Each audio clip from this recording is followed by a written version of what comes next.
Are we going to keep this lighting like this? Are you fine with this? You don't see it on the periphery of your face? No, it's weird. Like I don't even notice it. It just feels like how my brain works. Actually, if somebody said, what's your brain feel like? This? Welcome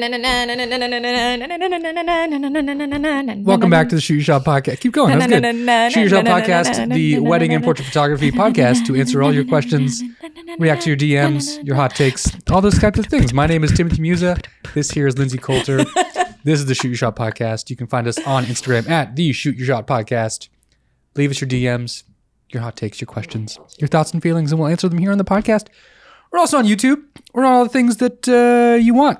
Yeah, turn that light to... I'm curious, what does auto do? Like, I wonder what it... Maybe it's like responds to sound? Is that Oh my gosh, that would be scary. Oh, it cycles through. No, look at this one. No, this one's called Fade 3. Fade 3. I think I'll just put it on something While Lindsay nice, plans to play with the lighting a little bit, I will dive into a microphone and we'll get to the first question. This is from Anonymous. What is your take on a planner sending you a full shot list saying, I need these shots for my business? I do share galleries with vendors, but this is the first time I got a shot list from a vendor for a wedding day. Wild. I mean, wow. Yeah. You don't know, do you know who sent this? I do know who sent this. They asked to be anonymous. And as always, you can be anonymous if you want to be. You can, say it with your full chest, but... Were they offended, this person? Were they pissed? I can't even imagine. I would be like, yeah. Did you hire me? Well, who's the client? The person who sent this to us has worked with this planner before. Oh. So they know that this is probably going to be the case. But I've never been sent a shot list specifically for a wedding. For their own? Was it like, I need a photo of me lighting the candles? I need Yeah, so I have the shot list. I asked for a follow-up because I'm like, we need to know what specifically was mentioned and what the shot list is. Tim, first of all, about. Yeah. We need to rewind because I think your cold might have made you forgetful. Oh, fuck. Before we get to the shot list, hang out. This is a good clickbait. Tim just warning. slam cut right in. It's like he forgets what we do every single week. I can almost get it. Where we have to roll the magic 8-ball and ask a question. Okay, so that was a little bit abrupt. We just slam right into a question. Like, I get you've got places to be and people to see, but let's get with the program. Today, my question is, Tim's partner, fiance, Kelly, is picking up a new car today. Yes, sir. So that's exciting. Very exciting. I want to know, is Kelly going to be the better driver in your household? Now, when you say better driver, what do you mean? Well, anybody's a better driver than you. Most likely. It's really not hard to be a better driver than Tim because Tim has tried to commit vehicular manslaughter with me in the car. Well, multiple times, but only one time that I was really, truly traumatized. And every time I get on this, I think it's called a turnpike in America. Is that in Canada too? I don't know. But anyways, every time I get on this little overpass turnpike getting towards the airport, where it very clearly has the warning caution sign with a picture of a transport truck tipping over, and then it says go slow, 30 kilometers an hour, whatever it is. And I always send Tim a little picture, a little video saying it's not fast enough, because one time he took it going 110 kilometers and literally the car I was going skidded, at most 70 or 80. It's a 30. I'll remind you. I was very distracted. That's true. Listen, can we to be fair, I did just pay 2 red light tickets yesterday because I ran red lights. I didn't want to say. We can't be blamed for these things. But anyways, the magic 8-ball says Kelly's going to be the better driver. I'm excited for that. Thank God. I'm excited Somebody's got to be a passenger princess. That'll be so nice. Oh my gosh.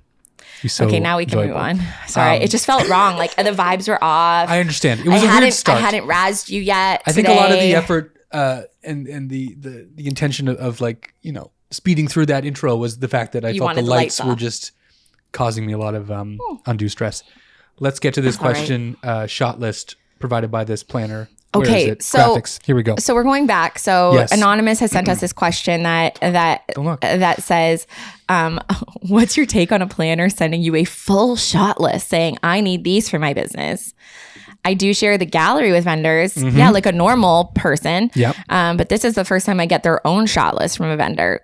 Truly, that's wild. Yeah. I've had florists and stuff send me hey, do you mind getting like a couple of shots of the arch. Like I'm sure you'll do that, but if you wouldn't mind, because like we spent like 1,000 hours on this or something and it's like that. a showpiece for our business. But and if we're really somebody sends me a shot list, I'm going to be like, well, yeah, absolutely. Well, here's an invoice then. I can bill you. Like I'm not making my clients pay me for your priorities. No kidding. Let's see the list. I got to know.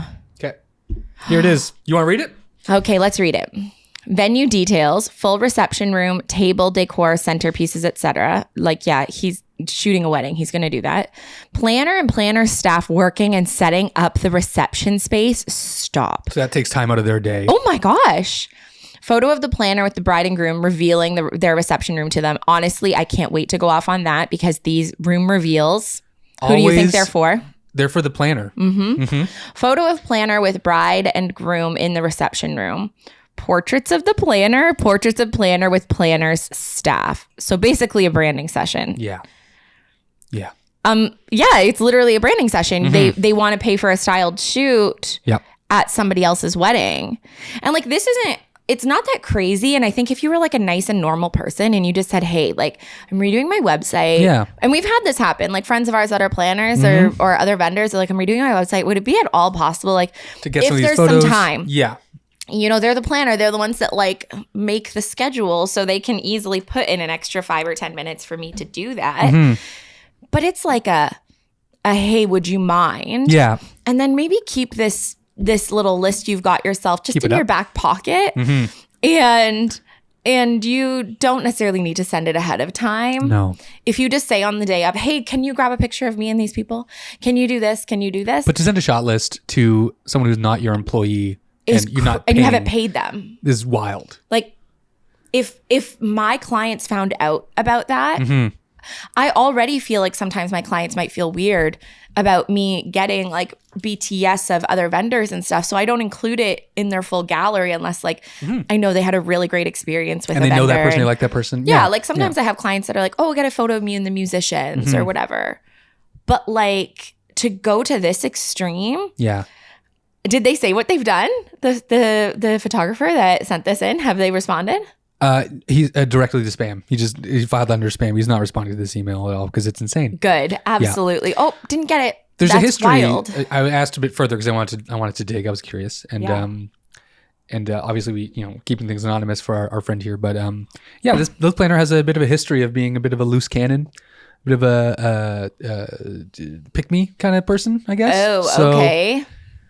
What do you mean a pick-me person? Tell me more about that. Very much the show is obviously about them. I was going to say, obviously not a pick-me person with trying to get the vendors to like them. No.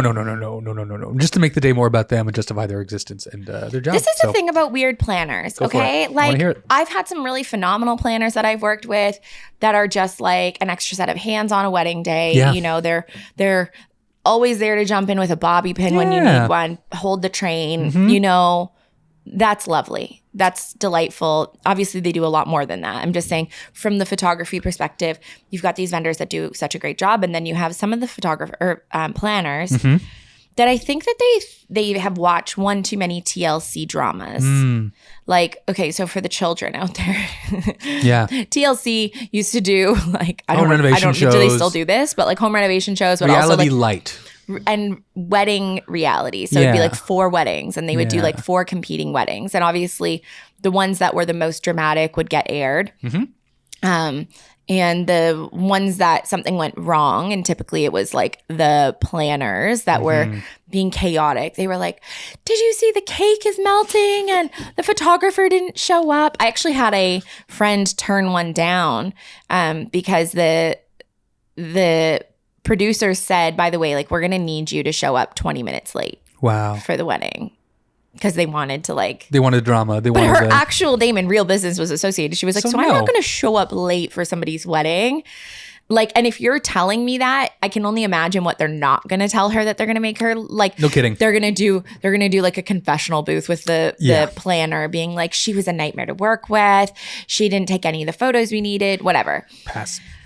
I feel like some of the planners that we have worked with, generally not the ones that get very many weddings. So it's surprising that this person's had a repeat customer. Well, not a repeat customer, but like that they've had more than one wedding to plan. Yeah. Right? Like if this photographer has worked with them twice or will be working with them twice, it's not their first rodeo, but they're treating it like it is. And what's weird to me is is that like don't you want to have a nice time on a wedding day? Do you want to, if we know that things have gone wrong, we never tell our clients. No. They don't need to know. There's almost never an instance where a photographer or where a vendor of any sort needs to tell their clients that something has gone wrong. Absolutely agree.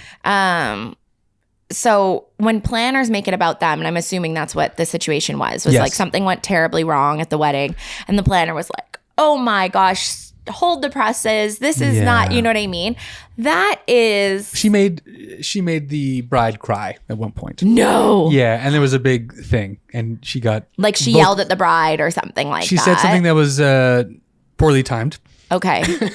The groom took care of it in a very public way. So, oh my! Like something that could have been a conversation for after the literally wedding. could have been like, a conversation hours from then. Like the photo booth people came and they say that you haven't paid them the whatever, like and that. we need to deal with that or something like that. Yeah, we won't get too specific again, but it became she's got a bit of a track record, this planner. So when you've already pissed off the photographer at the first wedding and then you have the nerve to send them this, like this is the kind of thing that like our vendor besties could send me and I'd be like, by all means, I'll send this to the second and we'll make sure we get these for you. Absolutely. Yeah. That sounds lovely because we're friends. But if you have and then I'm also hoping that person's going to send me a cute little e-transfer after the fact. That'd be nice. For me having done that, or like a Starbucks gift card. That'd be lovely. But to send this presumptuously and be like, hey, this is what I expect from you on a wedding day when you're not hired by this person is outrageous and insane. Cuckoo. I don't know what kind of market you work in. If you do and you're watching this and this is normal, please let us know in the comments. Send us a DM because I've never heard of this. Have you ever had vendors ask you for specific photos? Yeah, absolutely. Yeah. Yeah. Like on the day, and if it's not too much trouble, I say, of course, no problem. No big deal. Yeah. Like I will. And I hate to say maybe this is where this person gets this. Okay. First of all, they're obviously an annoying person. Yes. I'm giving them that. They're clearly an annoying person because they are not aware of the fact that they could have gotten the same like they could get the outcome that they're hoping for, which is nice photos of them and their team. Yep. If they would have just approached it on the wedding day. But instead they were like, I'm gonna be annoying. I'm gonna fill up your inbox with one more email in the middle of wedding season and just see if that gets me what I want. Yeah. It's not gonna happen. No thanks. Perhaps they have been trying to get photos of their team on site for a really long time and the photographers aren't sending them the photos. Okay. And so maybe they're like trying to set a standard of like, by the way, we would really like these. Yeah. And, you know, we know that the client has signed a model release, so we know that they're going to be fine with this. And maybe that's what it is. Maybe they're not usually getting the photos that they're looking for. That's I think a really tough one though, because I'm in a weird position with vendors and clients all the time. Like my clients don't always sign model releases. No. My clients don't always post their photos. So sometimes I don't post their photos. Because you don't know if they want it to be private or, you know, they were waiting for a certain moment. Sure, maybe they have a model release signed, but still like, as you know, I don't live and die by my contract. If just human to human, I can see that these are not photos that they would want out there. Just because they've signed a model release doesn't mean I'm going to be like, those are mine now. I have the right to do that. So I can't always trust that vendors are going to know the right way to go about this either. Yeah. I think we live in and work in a market where it's pretty respectful. Yeah. For the most part, people aren't, and I say people, I mean vendors aren't stepping on photographers' toes to like post things that maybe they shouldn't. Like they're very cognizant It's a Z. of the the client and just maintaining people's desired anonymity on the internet if they want to be. So how would you handle this if someone came to you with this request, this insane shot list of photos that they needed on the wedding day of it's a planner? Like, first of all, it wouldn't happen because we don't know anyone like this, thank God. Thank God. But if let's say you're working in a market you don't usually work in, like, I don't know, the GTA or Vancouver or somewhere else that's outside of your depth in terms of what you usually work with. Yeah. This is a two-parter. Okay. Remember in the last episode, I was talking about the florist that hired their own photographer? Yes. So if I said no to this, then that's what you end up risking, right? So if I said straight up no, I shan't be doing your requests because I have a job to do and it's not this. let's go to an extreme. This is a thing my therapist always does with me, and it's my favorite thing. Let's take things to an absolute extreme level. Love it. And see how we feel about it when it's at an extreme. So say this person sent you like a 50-shot list. It was clearly like 45 minutes of work, and it would have impacted the experience. Yes. Like it would have actually done something.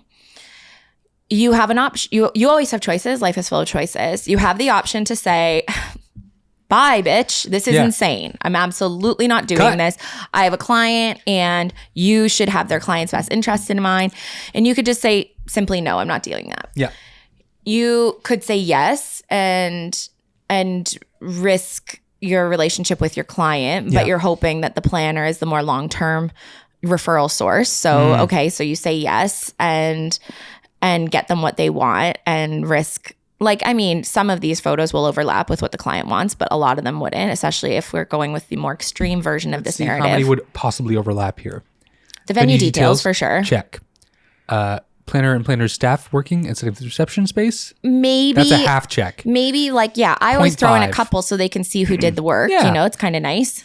Photo of the planner with the bride and groom revealing the receptionist room. And that is probably a check because most of the time the planner is in the background literally trying to be. They put themselves in there. Yeah, they put themselves in this space so they can feel the recognition for their work. And that's not a bad thing.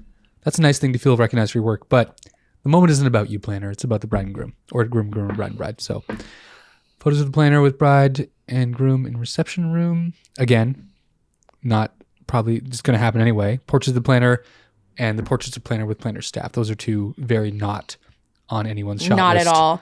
So imagine there was even more, okay, well, we need like a photo of the team up at the ceremony space, and we need photo of the planner adjusting a centerpiece or whatever. And it's like, first of all, one weird thing is that's not your work. Yeah. That's the florist's work, actually. It's maybe the decorator's work. It's at most the planner is putting out like the signing book, and they're putting out menus maybe. Yeah. They might be adjusting chairs to make sure that those are all aligned. And I'm not to say like those are not things that the planner has done, but it's probably not the planner's vision. It's probably the couple's vision. So they're taking all this like credit for stuff that I'm like, for executing on an idea. Yeah. Yeah. Like and that's great. And I think that's all lovely. If we wanted to come to a position where we're like, okay, I don't want to say no because that's not nice. And I don't want to say yes because that is not great for my client. It's not a good boundary. No. What's like a thing that I could do if this is truly going to cause problems for me on the wedding day? I say, no problem. I can actually hire a third photographer because myself and the second are hired by the couple. Yeah. And third photographer would be happy to come in and follow you all for day. An hour and a half even, and just execute on your branding shoot that you'd like to happen during the wedding. And explain to them the value and explain to them the cost and say, alternatively, I will keep in mind your priorities while I'm shooting my client's stuff and see where we can squeeze it in. Yeah, if we can make that work, by all means. So nice. Because like you don't want to be the person that's always saying no to these people. And honestly, you just never really know where people are coming from. Yeah. That's kind of what I realize is like, sure, my first reaction would be like, this person's a dick. Yeah. Shields up. But what is her reasoning for doing this? Maybe she has never gotten the photos that she's asked for. Could be. Her website is 13 years old and she's desperate. And she's literally desperate and she has zero social skills. And hurt people. So she's looking for a way to get what she wants without having any sort of social skills whatsoever. Yeah, and now she's sending this list. She's making this a line item on her things to do that day. But we also know that she sucks because she made the couple cry. She's also shitty. So we know we have some background knowledge. But you have to meet people where they are a little bit, So you gotta kind of find a happy medium. Make sure you set a boundary for yourself. And if I was this photographer, hell, I would be leaving her a Google review. Oh yeah. I'd be like, oh, you suck, actually. Don't hire this person. Like they truly suck. No, I wouldn't. I wouldn't. I talk such a big game.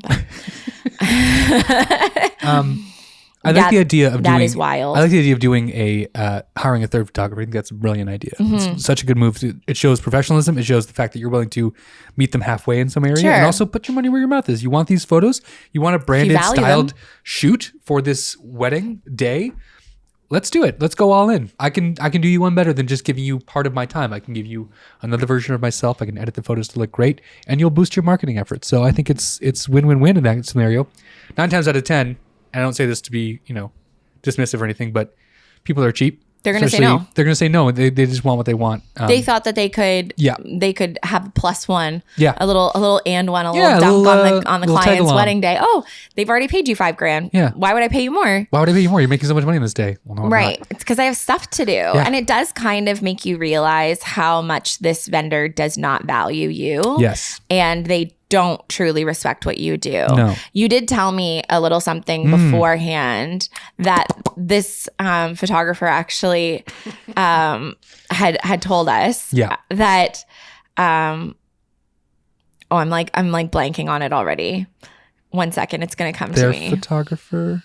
Oh yes, thank shoots you. it different. My photographer would have shot this differently in front of the couple. Yeah. In front of the couple, Yeah. this planner said, oh, my photographer would have shot this differently. So I don't know if they have like an in-house person that they wanted. That maybe wasn't and available. That's why they're kind of shitty to this photographer. And also Okay. they're used to working with their own in-house photographer Maybe who that's would it. do this. Yeah. Because, it doesn't happen very often in Ontario. Because actually, and I think I've said this before, it's actually illegal to provide kickbacks to people or whatever. So if a planner comes in and says, okay, well, I'm going to hire all of your people and you just won't have to know how much they cost or whatever. Yeah. So it's possible, because this is not as uncommon thing in the States, for a planner to say, no problem, I'm going to take care of hiring all your vendors and I'll send you a bill And you for can just go literally from there. everybody, right? So technically, the couple only has a contract with the planner. Interesting. The planner has a contract with the florist, with the photographer, That must with be the it. videographer. That does make sense. So they have their own dedicated team team. they manage essentially. Yeah. Honestly, the risk is massive there. I could never do that. I would never want to do that. No, thank that's you. so wild. But they would probably hire this regular photographer. Maybe the couple didn't want them and they said, no, we really like this photographer. person's Also, style. because we know that they're phenomenal. They're a great photographer, Yeah. like Anonymous is. And I'm guessing that this planner has her nose out of joint and is like, well, You didn't hire my person. my so- person would have done it this way. Yeah. And since her person would have also done it that way, the other thing they would have done is make sure that they're getting BTS for the person who hired them. We solved it on the mic. The person who hired them is That's the it. planner usually. Guaranteed. So she's used to being the boss. This has to be it. And now she's not the boss. Now she's not the boss. She's not happy about it. And now she has to be reminded who the client is. Yeah. Oh my gosh. We have to call this photographer up. We got to get him on the line. We've figured it out. Hello, Dave. I'm using a stupid name. It's not. Hello, it's not a big name. Donald. Donald. Roger? Dave. That's definitely it. And that is difficult. That's a very difficult situation to be in because the transference of power, man. People can't handle it, No. Especially people who a lot of the time feel that their whole job on a wedding day is to be panicked and to be in charge and to manage several people. Be awful. Giving away that autonomy to another vendor when you're in charge of them typically it's got to be really And this difficult. photographer has such a chill and laid back style that they would just be, I can't even imagine. No. The power dynamic would be so uncomfy there, where this planner feels the need to be chaotic and stressed. And this photographer would be like, I just want to have a nice time. Yeah. And take some nice photos. How do you manage that on a wedding day when there's a different energy between you and a different vendor? Like, let's say a videographer. Oh, it's so uncomfy. How's that go? Like, I mean, for me, How do you manage it? I usually just try to ignore it as Okay. much as possible and try to keep my energy up. And it's more helpful when I have a second because we Okay. can chat about it, You right? can Like if bounce we're off working that. together, I'm like, this guy's like sucking the vibes out of here. Yeah. Why are they so negative? Why are they in such a bad mood? Whatever. It's much easier when we're like, we need to go extra hard here. We need to make this more fun than it is currently. And we need to do whatever we can to try to turn the ship. Yeah. Because I think generally if people have invested in us, it's because they are looking for The a vibe, the experience. pretty chill, laid back, fun experience. So if somehow somebody sneaks on through that is not that way, Yeah. it's not really our job to change that for them, but it is still our job to make a nice day happen. Yeah. I for think a our lot of clients. it's about separation. So making sure that everyone knows that you're not, especially if it's a videographer or someone you're very closely closely working with. Wow, I can't speak into a mic. I should have a podcast. He's had so much Dayquil, you guys. This is like week 37 of Tim coughing into the mic. Oh my God. I will get rid of him. If you guys want, just say it in the comments and unfortunately I can't really get rid of him because I don't actually do anything here. None of this will work. I don't actually do anything. You know anything. what any of these buttons do? I just sit here. I put this little. What does that button do? Earpiece in. Oh, you have to hit the record. I know that one because he didn't do that one. That was just once. What does that button do? Oh no, that starts and stops it. What So this F1? is the thing. I don't know what any of those things do. I don't think he does either. If you're closely tied to someone on a wedding day, whether it's the DJ, the the officiant, the planner, you want to make sure that if you're working alongside them for an extended period of time, that people, whether it's the bride and groom, the couple, anyone else on the day, knows that you're affiliated up to a point with them, if that makes sense. You don't want to be tying your brand to someone who brings you down, and people watching are like, oh, that person's associated with that person, they must be in the same business. Yeah. What a nightmare. You want to make sure that there's a bit of separation if they don't match the vibe. If they match the vibe. When there's videographers, like, oh my gosh, the Hungry Boys. Hippos, Tim, we don't use their real names on the pod. They're boys, aren't they? That's their actual company name. Is it? So anyways, rest in peace. When they showed up in running shoes and knee pads, literal knee pads to my wedding at a gorgeous high-end estate wedding. Also rest in peace. You can listen back. I forget what episode it is. It's the one where they assaulted me. So that's 6. Why I was like, well, we're not using their name, are we? But anyways, we are. That's don't care. I had to actively work at being like, we're not together. Yeah. We are not together. Yeah. Because people will often be like, wow, there's so many photographers here. And I'm like, oh, no. There's one photographer here. We don't know them, which is part of the reason why I'm so particular about us dressing nicely when we show up to weddings and stuff, because I don't want people to look at us and think there's anything in common with me and sneaker boys over here. Yeah. I don't and that's not to say I don't wear like a sneaker. I wore like Vejas last year until I realized like they're actually the worst shoe of all time. They like look nice, but they're so flat. What's the deal? Oh, they're incredibly flat. I don't know what everyone in California was thinking wearing those. They weren't working 12-hour days. They're walking to their car. They're all from their car to the Starbucks. In Silicon Valley, I guess. I have no idea. They're terrible shoes. No one walks in California. They all drive. They're all terrible shoes. I'm still trying to figure out what shoes to wear on a wedding day. It's only taken me like 13 years. But it is really hard when guests perceive, oh, you guys all work together. Yeah. And often like they'll think we work with the venue. Like if they're not really involved in the wedding industry, they don't know like somebody didn't just go to the venue and hire like, I'll have one wedding, They go to a wedding once every 8 years. Which is why I think for venues, it's really important for them to work with preferred vendors because we do reflect on them. So if we do a good job, that's like great. Building. And if we look terrible and we look sloppy and messy and we do, we speak poorly to guests or something. You wear something. Hawaiian shirts and shorts? Like that won't do. Who do we know that does that? No one I know does that. No, we do know somebody that did that. I think that it's like an iffy place to be. So all we can do is like do an even more exceptional job so that it's very clear like, oh no, I don't think they're together. No. I don't think that those people are associated. There's no way.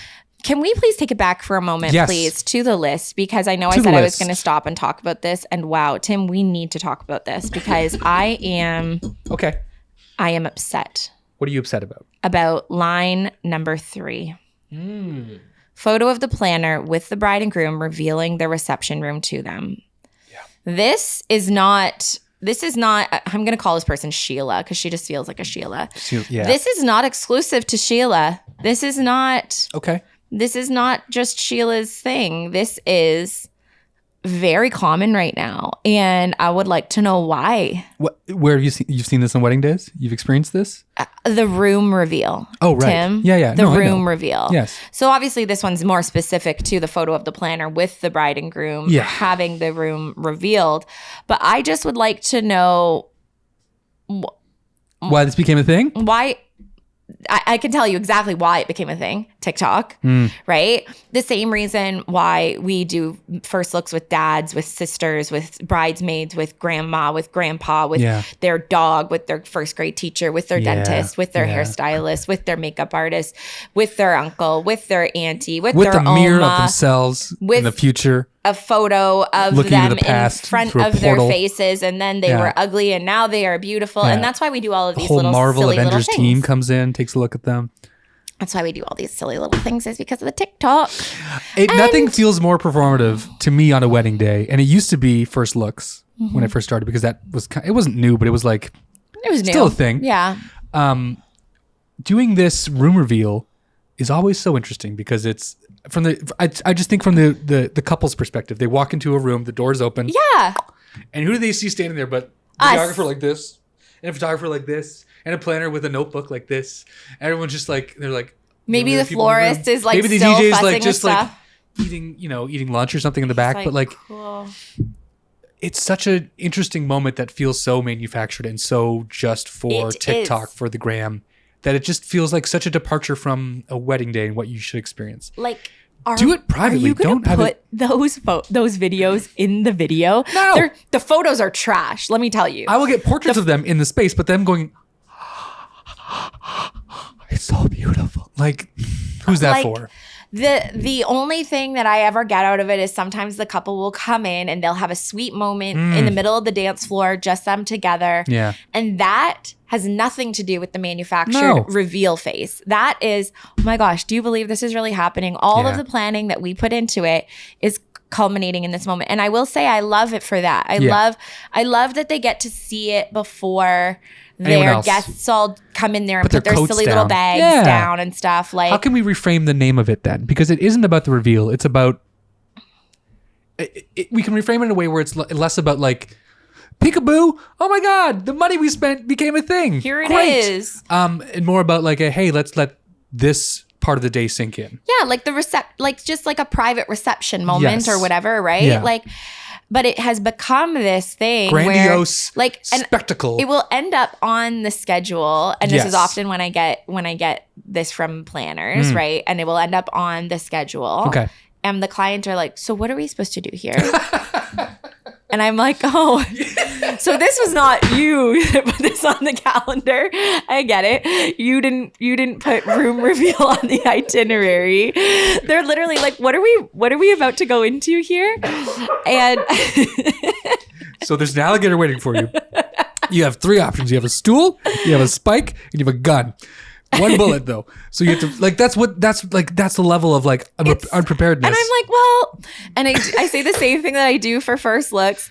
Well, we're gonna do this thing, and you're gonna feel whatever you want to feel, Yes. and you're gonna do whatever you want to do when you do that. There's no expectation. Like, I don't Yeah. really care. Yeah. But also the planners on the other side, they're gonna be looking at you like, please like Please it. like You the better things I like did. it. I Like lit it. all these candles. Yeah, it's going to be that level of like, It's and that's so part of it. That's part of the awkward. performative Like, nature. Our is clients aren't actors. everyone perceiving them to like, don't you love what we did? Don't you like how you spent your money and how beautiful everything is? Are you crying? Yeah, you should cry. And that's the part that gives me the ick. The other thing is that it has been an opportunity for things to go horribly wrong because clients will walk in and be like, why is that table there? Yeah. The entire room is flipped. That's happened to me at 2 weddings. Actually, it happened at our wedding and I didn't know. We didn't do a room reveal, so Really? I didn't know. Was Kelly sitting in the right spot? She was right next to you, which is she loves that, by the way. Yeah, no, Okay. that was right. That's very sweet. Yeah. Okay. No, what was wrong was that our entire floor plan was flipped. So the head table was at the back. Oh. And all of our like buds were at the front. Oh, interesting. And like the kids and stuff were at the front where I would have, like, we didn't have that many tables. I think we had 8 tables or something Yeah. like that. So Yeah, it wasn't yeah, like yeah. a huge deal. Okay. But like it was like the dance floor, Yep. the microphone for speeches. Like we didn't really have a podium or anything even.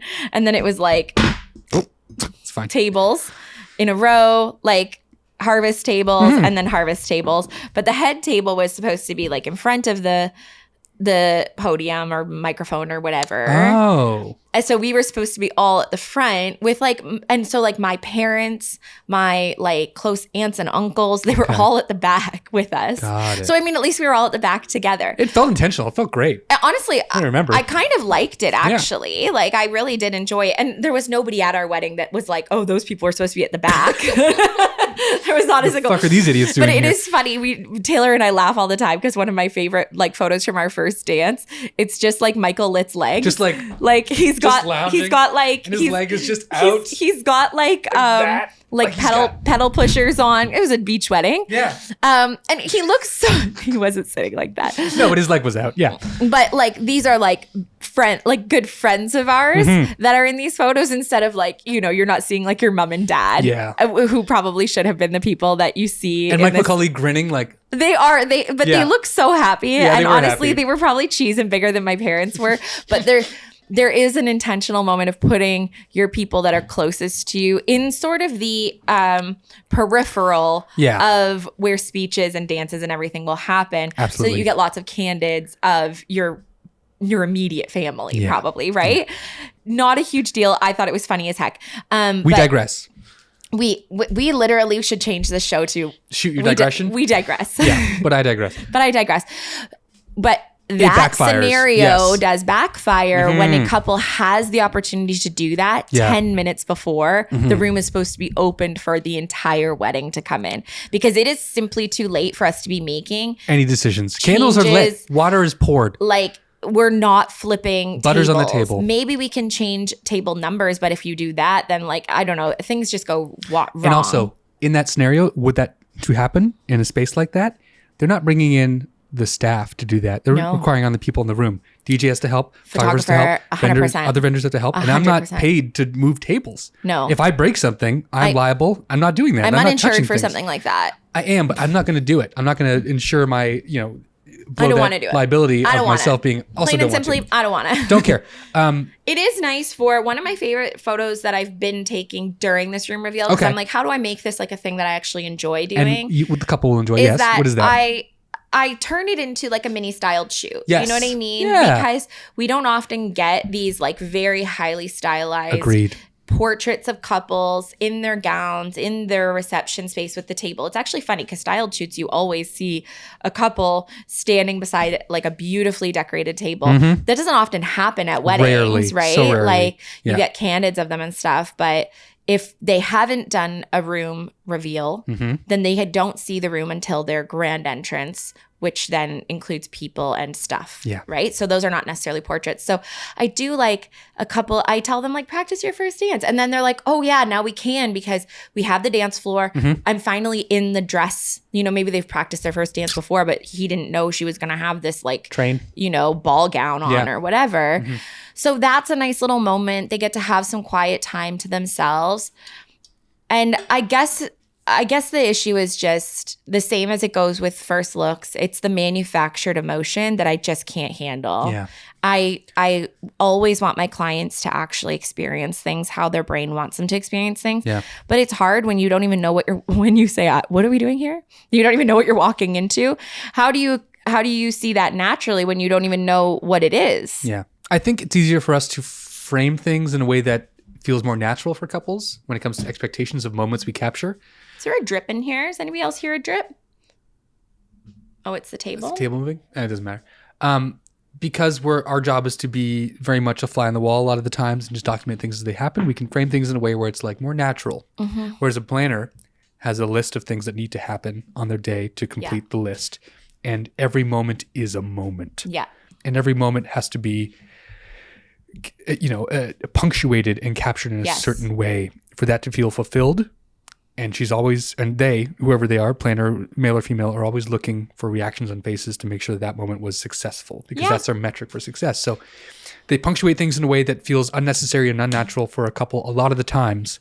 And it makes it one of those moments where couples like, what am I supposed to do in this moment? Like you said, like, I don't know what the expectation is of me. First wedding, what's up? How do I react? What is the expectation of me in this room? Yeah. And they look to us. And sometimes I will tell people what to do. Like, sometimes I will tell them like, shock and awe, just go for it. Just be excited. That's fine. Like just shock and awe. Like literally go in and be like, wow, this is the most incredible room I've ever seen.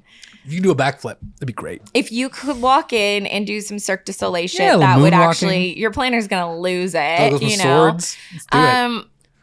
That's fine. Sometimes I will. Because the other thing that I don't want on my client's face is embarrassment because they don't know how to handle a scenario. Yeah. Actually, you and I talked about this at that wedding we did at the Pearl Hotel. Yes. So Tim does this really fun thing where he hands clients his Super 8 camera and he tells them, It's okay. Everybody loves the cough your cough shotcast. And is there a filter where we can just get rid of Tim and his cough? Just kidding. I honestly love podcasting with you. I just feel so bad that we've lost half of our membership in the last 3 episodes from Tim's cough episodes. There's no paywall yet, so it's free. No, you're right. I'm so sorry, everybody. Get another Sepacol in you. Why don't you? Then we can just hear the saliva gate over here. It's going to be perfect. Sorry, I got distracted by the cough. What was I Pearl talking Hotel. about? Oh, yes. So Tim does this fun thing where he hands clients his Super 8 camera and tells them to film each other, which I freaking love.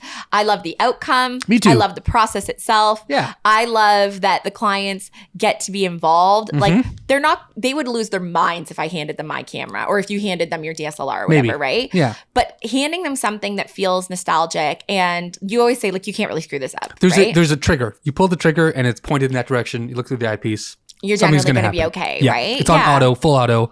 It stops down to like F8 and everything's in focus. So who gives a shit? So, but one of the things that I noticed, because I'm not involved in this, I take like a firm step back. Right. Sometimes I'll take like BTS of you doing it with them or whatever. And I think that's cute, but like, it's not really like a photo moment. No. So it's easy for me to gauge people's emotions and reactions in this scenario.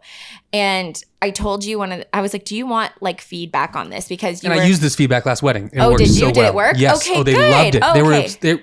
First day they were like, oh, we want to do this. I'm like, great. Okay, good. Here's my instructions. You're gonna vogue for each other. You're gonna do a bit of a walk, like a runway. Yeah. When you get to the end, you pose, and that's what we're gonna do. We're gonna start there, and then So once good. you're comfortable with that, we move on. But go to your feedback. So what Tim had done before? Yeah, uneducated Tim. No, I don't think uneducated. Well, it's like just you don't know until you know. Less educated Tim. Sure. Okay. Yeah. So. That's not a bad thing. I'm learning all the time. It's a good thing. Yeah. And also, Tim and I have this relationship where I feel like he can tell me, like, Lindsay, I noticed that like you're making people feel weird when you do this thing, or I don't think that they want to do that, and you're not grasping that for whatever reason, right?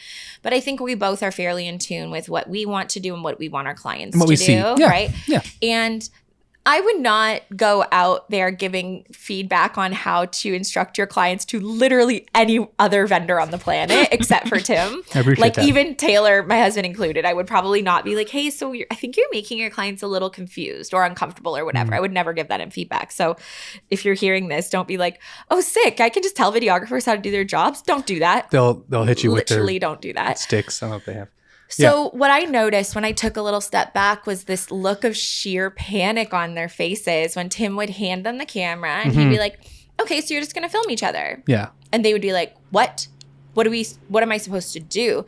Not just the person filming, but the subject of it. Because what we give them all day long up until this point is direction. Yeah. You know, we're constantly giving them cues of not necessarily like overdoing it, but we'll say, okay, go stand by this window. I want you to like adjust your cufflinks or, you know, play with your hair. Look or out that way wistfully. chat with your mom, have a nice conversation, have a little laugh with each other or something like that. We give them cues and then we set them up for it to happen. Yes.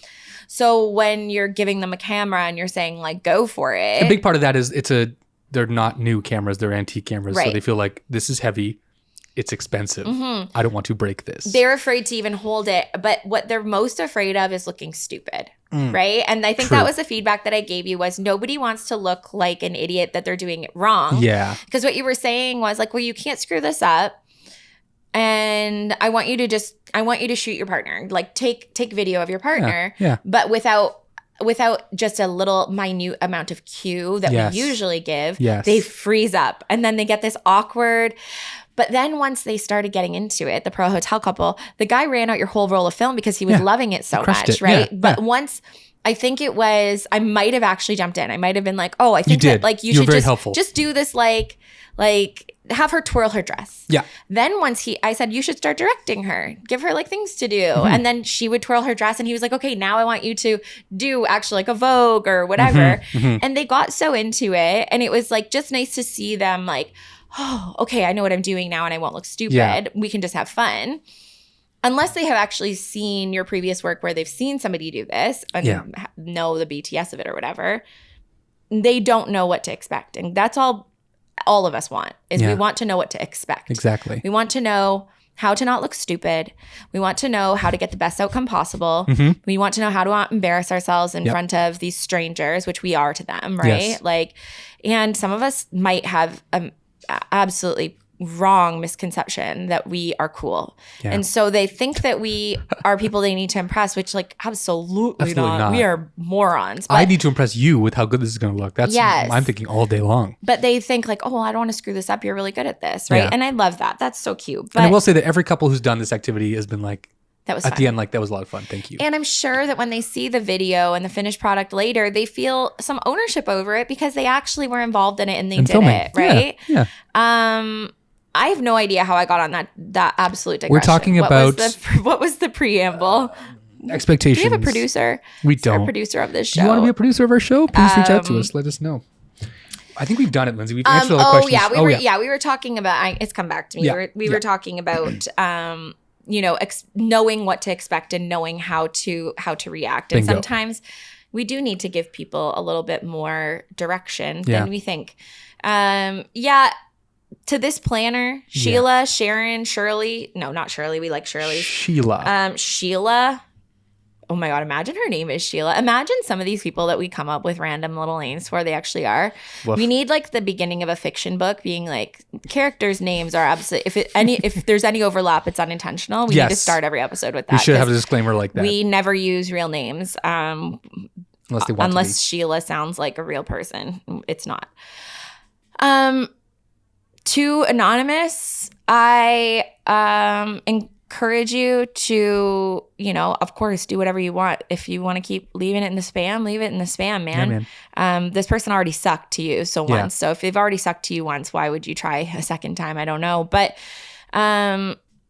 I'm happy you didn't burn it down. I'm happy you didn't light this one to the ground. I think it's not about burning together. Yeah, it's not about burning the bridge. It's about letting it go untended. And if it's anything like any bridge in America, it's going to fall apart within 20 years. So exactly. Just let that become full of weeds, and let the electric eels eat away at the foundation of that bridge. I hope that there is a lot of salt water in your area. Yeah, brackish water. That'd be great. But don't let it be a thing you cultivate if you don't want to. If you feel like you can make money off this person and it's mutual benefit. Send him a bill, babe. Send him a bill. There's a lot of things that I can learn from... just looking at your hat the whole time. Actually, I was just going to say, from my husband. Taylor's really good at this because a lot of the time I'll get salty and I'll be pissed and like people will ask me for things that I don't want to do. And he's like, then just tell them it costs money. Yeah. And sometimes we forget that we run a business where you can just do that. You can just be like, oh yeah, like I'm happy to do that. It will just cost you money. Because imagine you walk into a store and you ask them for a thing. Yes. And the thing that you ask for isn't readily available, but like you can tell that they clearly could offer that. Yeah. Like, but this is a custom paint store and you guys don't generally paint outside, but you paint inside and you have the ability to paint outside and you're just saying no. Well, now I'm going to go somewhere for the outside and the inside painting because you don't want to do it. Yeah.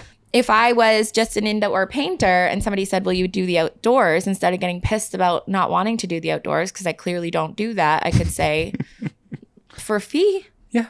For a fee. For a fee. That should actually be, if we are going to do merch, Tim, I want a hat that says for a fee. Okay. Because I could do anything for a fee, and I mean that emphatically. You should use this this font. It's perfect. It's a good one, actually. Really yeah. So for those of you that are listening to this in your cars or in your ears, I'm wearing a hat that says "Put it on my husband's tab." Yes. Which Taylor's away in Santa Barbara, staying at the Ritz-Carlton for Sony Cando. And I just think that must be so nice for him. And so I'm wearing this hat every day this week because I don't want to pay for anything anymore. I want to be a kept woman this week, and unfortunately, that hasn't been my reality. I still have to work Thanks for a the living. bagel, by the way. That was great. It was a nice I treat. did get Tim a little bagel. I should have put it on Taylor's tab. If you have a question for the podcast for Lindsay and Tim, myself, this person here, please leave it at the Shoot Your Shot podcast on Instagram. We would love to get to you, get to your question, answer it, whether it's a hot take or something personal to you. We're here for you. Tim, can we please talk about our seasonal episode that's coming up? Yes, we have requests. We have a request from you listening and watching. We love the holidays. Whatever fans. Holiday it might be. Christmas. Who doesn't love a holiday? I love Christmas. Do you know what we also love? Halloween. Christmas and Halloween episodes of our favorite 90s movies franchises. And TGIF. as you know, Shoot Your Shot was the Brainchild? The brainchild of the 90s. Yes. Radio call-in show. Bingo. Right? Lovers and Other Strangers. John Tesh Radio. Sue Johansson. I'm a big fan of the 90s. Big fan of the 90s. And one of the other things that we loved in the 90s was holiday episodes of our favorite shows. The best. Right? And no, Tim and I are not going to do a musical episode of Buffy the Vampire Slayer. That was the absolute best episode of Buffy, to be honest. The musical. Good. That was so good. However, we are going to do a Halloween episode. We want your horror stories. We want your scariest stories. We are going to stories. share your horror stories on the Shoot Your Shot podcast. And I literally cannot wait for this episode because I love a spooky story and I love it even more when it didn't happen to me. So please tell us your wedding horror stories involving you. It could tell us something that happened to somebody else if you don't even have a good one. We don't care. Tell us anonymously or tell us with your full chest. With your full chest. We cannot wait to share these with everybody. So spooky. So scary. Make them dramatic. Make them scary. Make them horrifying. And we will share them on the Halloween episode. We literally cannot wait. Cannot wait. Okay. Shoot Your Shot episode 27, 28? Who knows? This is crazy. This is crazy. Thank you again for being here, everyone, for subscribing, liking, commenting so we show up for you. Really appreciate it. This is the most consistent Tim and I have ever been with literally anything in our lives. It's been lovely. It's been great. Crazy. Absolutely crazy. Do we have anything to plug, Tim? Anything else coming up? I've got nothing. Okay. Thank you guys so much for being here. Toodaloodles, my doodles. Love you all. Goodbye. See you next time. Goodbye.